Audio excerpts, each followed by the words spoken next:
Nós vamos continuar a nossa aula e agora especificamente falando um pouco acerca dos evangelhos.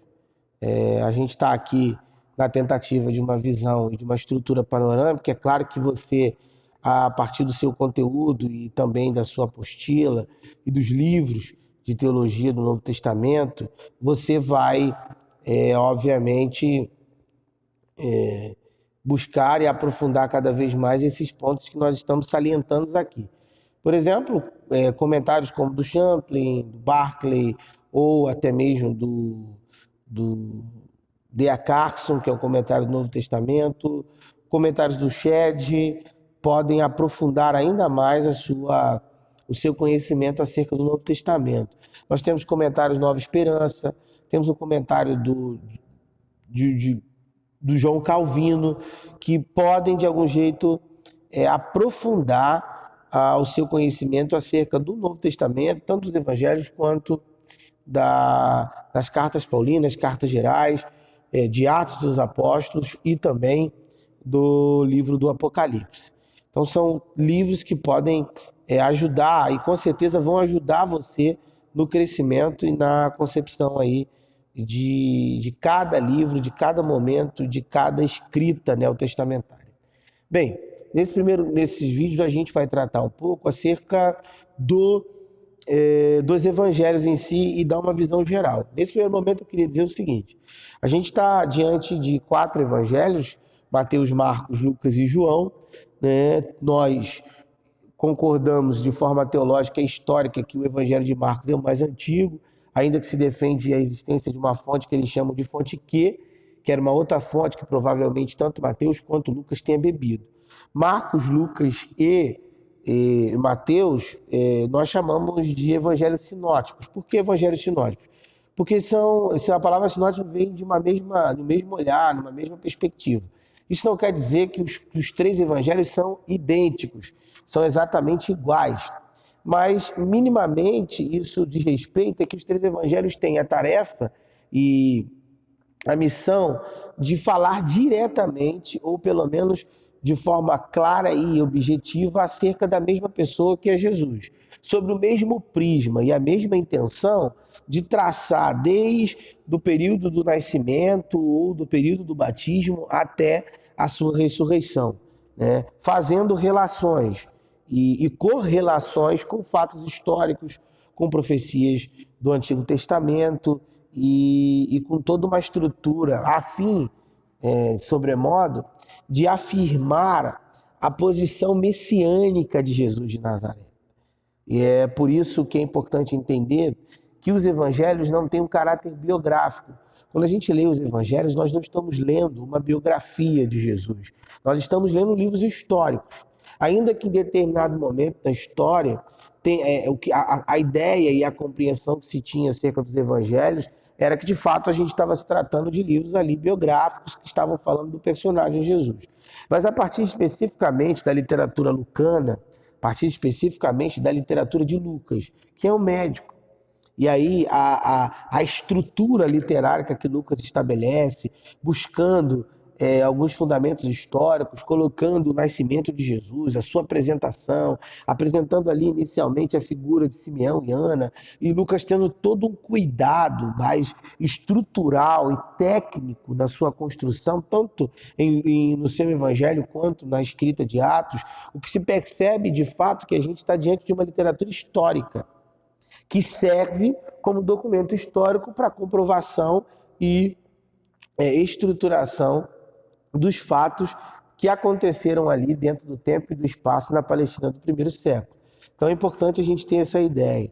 De forma geral e como informação geral ainda sobre os evangelhos, é importante pensar que o Mateus, né, o cobrador de impostos, que tem ali, é chamado por Jesus no meio do seu serviço, ele está conversando e construindo toda o seu evangelho, a sua escrita, com a finalidade de dialogar com o seu povo, com o povo judeu.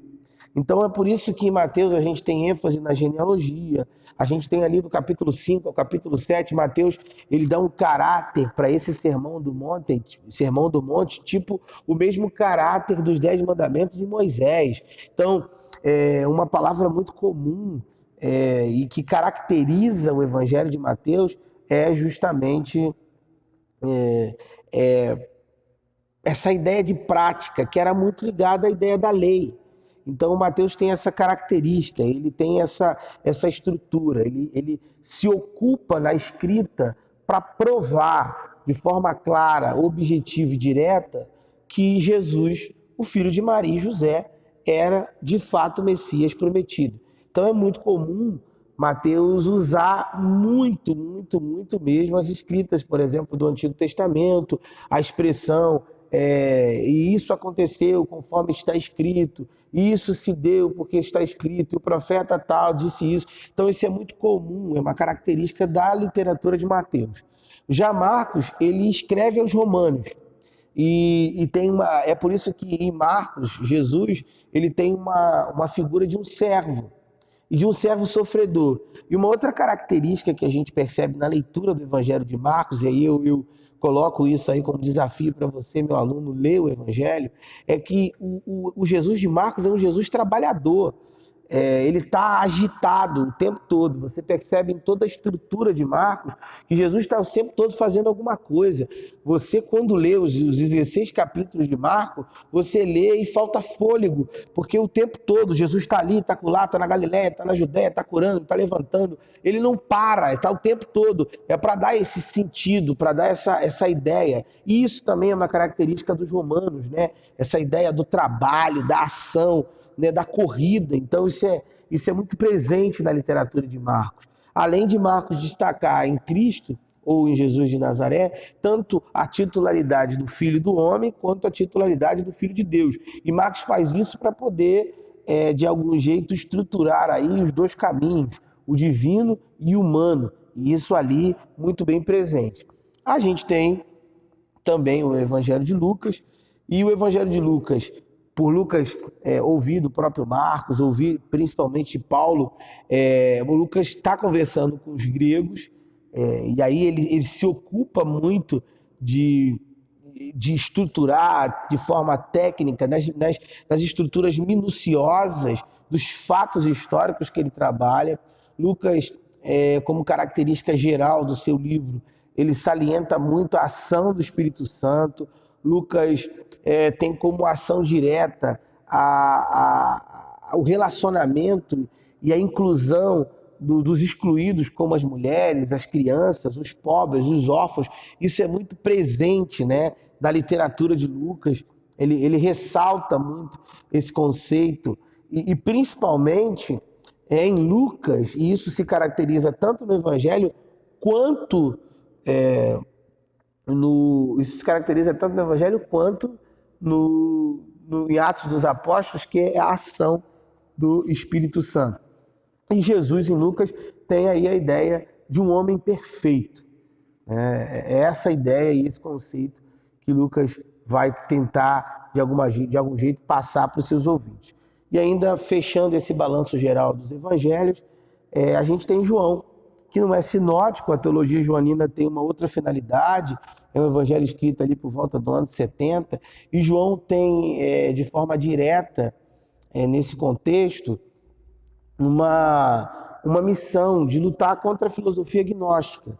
Então, João, nesse contexto e nesse evangelho, ele já inicia ali o seu trabalho de proteção da comunidade de fé, em detrimento aos falsos ensinamentos e principalmente ao gnosticismo. É por isso que no Evangelho de João, diferente de todos os evangelhos, Jesus vai aparecer ali, sobretudo com o status de Deus. João não se ocupa muito com as características históricas humanas da figura de Jesus de Nazaré, mas ele prende-se exclusivamente de mostrar a igreja já estruturada e que sofria a pressão externa dos gnósticos, que, de fato, Jesus era o Deus Altíssimo, o Logos, o Criador de todas as coisas, o responsável pela existência, o responsável pelo homem e por todas as coisas que existem na Terra. Então, nós estamos diante de um panorama geral dos quatro livros, aí, ou dos 4 primeiros evangelhos, e no próximo vídeo nós vamos conversar um pouquinho sobre o Evangelho de Mateus e de Marcos. Deus te abençoe, fique na paz.